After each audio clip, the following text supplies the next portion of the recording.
All right, we are live here at the championship game. So today in the 12th Region Championship game, we've got the Danville Lady Ags against the Mercer County Lady Titans. We finally got the three horsemen back. So Brandon, condolences to your father. So hopefully he powers through everything. I know surgery's coming up, you say Tuesday morning.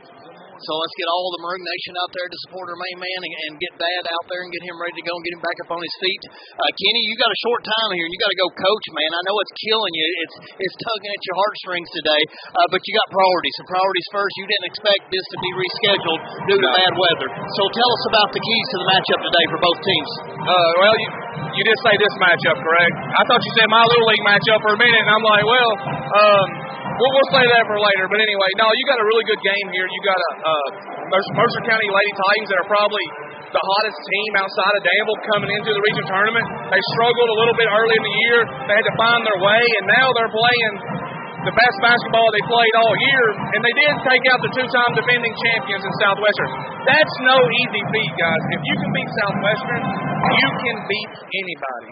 But Danville, they're 30-2, 31-2, something like that. They've only lost a couple of games, and they've not lost one for a long, long time. Love Mays. She will be one of the two best players on the floor today. Desiree Tandy is a phenomenal player that gets rebounds, keeps the basketball alive, plays great defense. You know, the key for me is can some of the other Danville kids step up and play big? How many points does Bottoms have? Does the Turner girl come in and hit 4 big free throws again? You know, what type of play does Quisenberry get? And turnovers. Who's going to be the team that comes out and doesn't turn the basketball over 10 times? You know, and I imagine the first 2 or 3 minutes of this game will be a lot of unforced turnovers and even just watching the kids warm up. I don't know how loose everybody is right now. It seems like there's a little tenseness. And you're playing for a 12th Region Championship. So I expect a really good game. And I'm not ready to call final score yet. We'll save that for a second. Well, you just mentioned it there, Kenny. Desiree Tandy yesterday was stretching the defense as she was coming out and hitting the outside shot.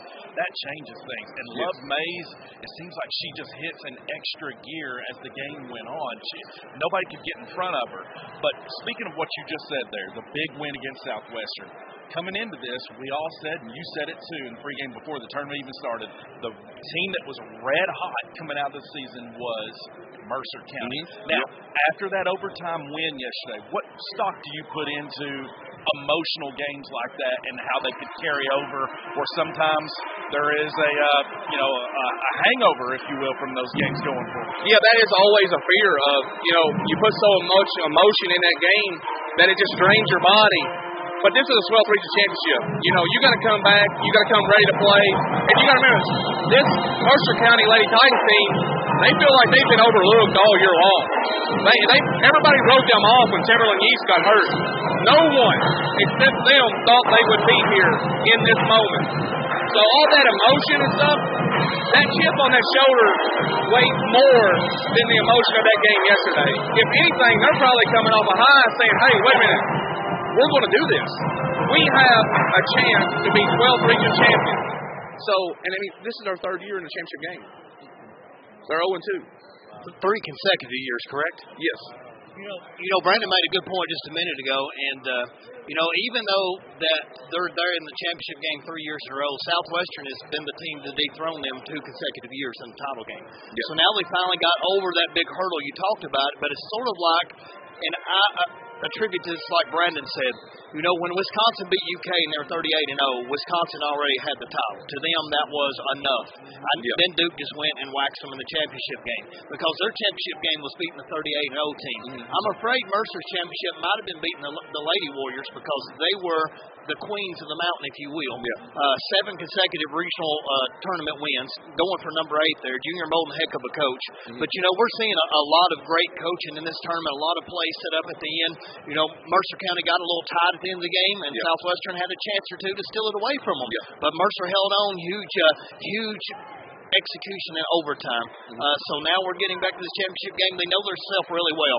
Did somebody tell me earlier it was a 1-point game when these teams last met, Danville and Mercer County? Man, I can't remember just off the top of my head, but I do think it was a close game. Danville won at Mercer. I'm pretty sure of that, yes. But what about the matchup today of Love Mays versus TU's? You're talking about a few weeks ago, a few days ago, we was in our halftime show, and I said there's only a couple kids in this region that could guard Love Mays possibly. Guess who one of them was? T. Yeast.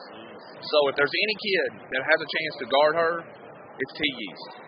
And that's going to be an interesting matchup. I'm not saying she will. I'm just saying that they have a chance. It's going to be a battle between those two today. And here's the thing. Which one gets in foul trouble? Does Love play scrappy early? I mean, does she get good quick fouls? And we've seen what happened to Danville when Love got in foul trouble. It's hard for them to get the ball up and down the floor. A Mercer County team will send people at you. They can send person after person after person. So, if T gets in foul trouble, who's going to guard Love? The foul play in this game is going to be huge, too. Who stays out of foul trouble, and who has a player that steps up out of nowhere? Lindsey Jesse yesterday. Who's that player that's going to step up big? Two high-octane offenses. Is that going to carry on today? We're going to find out. We're going to bring you all the excitement. Stick around, folks. We got commercial break coming right up.